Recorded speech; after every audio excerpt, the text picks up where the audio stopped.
قبلہ شاہ جی، ہدایت کے لیے حضور نبی کریم صلی اللہ علیہ وسلم نے ارشاد فرمایا کہ ایک قرآن اور دوسرا میری اہل بیت.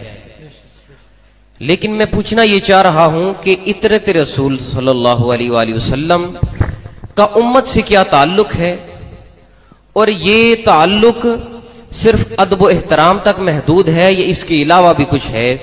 قرآن و حدیث کی روشنی میں قرآن اور اہل بیت ہے، لیکن امت کے لیے اس کے لیے صرف ادب و احترام ہے. اس کے حوالہ سے ارشاد فرما دیں.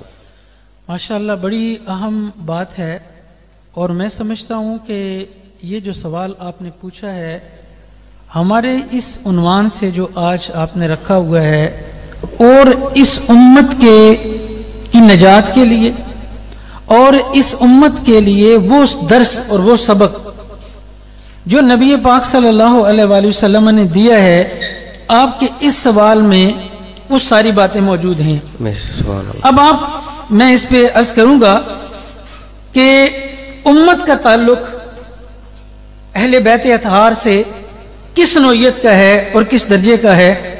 یہ جو اس سے قبل ہم نے بات کی حدیث ثقلین کہ نبی پاک علیہ الصلوۃ والسلام نے قرآن اور اطرت کو چھوڑا، اور پھر جب اطرت کی بات آئی تو اس پہ علامہ تفتزانی سعد الدین تفتزانی رحمۃ اللہ علیہ نے شرح مقاصد میں اس پہ بڑی دلچسپ بات کی ہے، اور وہ فرماتے ہیں قلنا نعم لاتصافہم بالعلم والتقوی ما شرف النسب.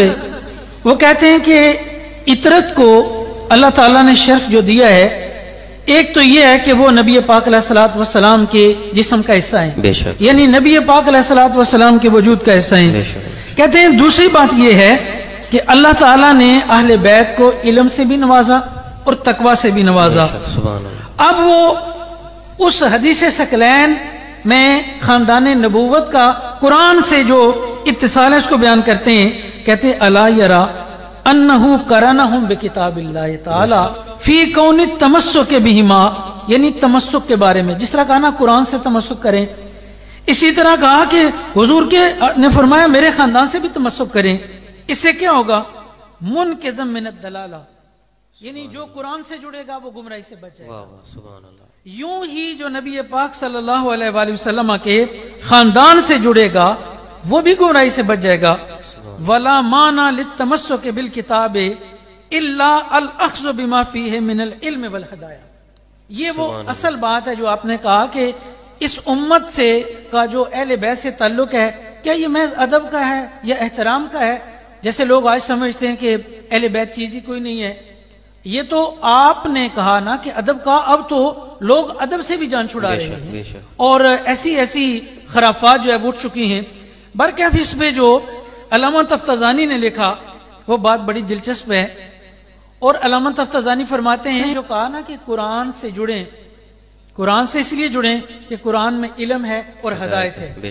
جب قرآن میں علم اور ہدایت ہے اور کہا قرآن سے جڑیں، کہتے ہیں کہ اگر اہل بیت میں علم و ہدایت نہ ہوتا تو پھر اہل بیت سے کیوں جڑنے کا کہا جاتا؟ اس سے معلوم یہ ہوا کہ جس طرح قرآن محض چومنے چاٹنے والی کتاب نہیں ہے، اور قرآن سے ایک مسلمان کا تعلق محض یہ نہیں ہے کہ ہم نے اس کو غلاف میں لپیٹ لیا اور بڑا خوبصورت غلاف اس پہ لگا دیا، اس کو چوما، اس کو آنکھوں پہ لگایا اور ہم نے اس کو کسی الماری میں کسی جو ہے وہ ریک میں رکھ دیا.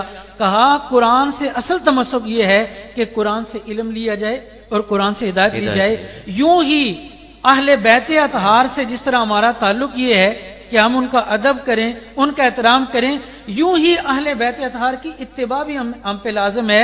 اور اس حدیث سے یہ بھی معلوم ہوا کہ اللہ تعالیٰ نے اہل بیت کو علم سے بھی نوازا ہوا ہے اور تقوی سے بھی نوازا ہوا ہے. اگر ان میں علم و تقوی نہ ہوتا تو کبھی بھی نہ کہا جاتا کہ ان کی اتباع کرو. اس لیے امت کا اہل بیت سے یہ سمجھنے والی بات ہے کہ محض ادب کا نہیں ہے. ادب تو بہت ہی ضروری چیز ہے نا، جس طرح قرآن کا ادب ہے یوں ہی آل کا ادب ہے، لیکن اس کے بعد جو تعلق ہے وہ ہے ان سے علم لینا اور ان سے ہدایت لینا. جس طرح قرآن سے ہدایت لینے کے بعد بندہ کامیاب ہوگا تو یہ فرمان رسول ہے کہ جو میری آل سے جڑا رہے گا. اور میں یہ کہوں اختصاراً کیونکہ وقت جو ہے وہ ایسا ہوتا ہے کہ باتیں بہت ساری کرنے کو دل تو کرتا ہے، لیکن یہ سوشل میڈیا کا پلیٹ فارم ایسا ہے کہ جس میں اختصار کو ملحوظ رکھا جاتا ہے کہ جس طرح قرآن سے تمسک ہدایت کی ضمانت ہے، میں انشراح صدر سے کہتا ہوں کہ کسی اور چیز کے بارے میں یہ ضمانت نبی پاک صلی اللہ علیہ وآلہ وسلم نے نہیں دی ہے۔ یہ قرآن کے ساتھ اگر ہدایت کی ضمانت حضور نے دی ہے تو صرف اور صرف اطرت رسول کے بارے میں دی ہے۔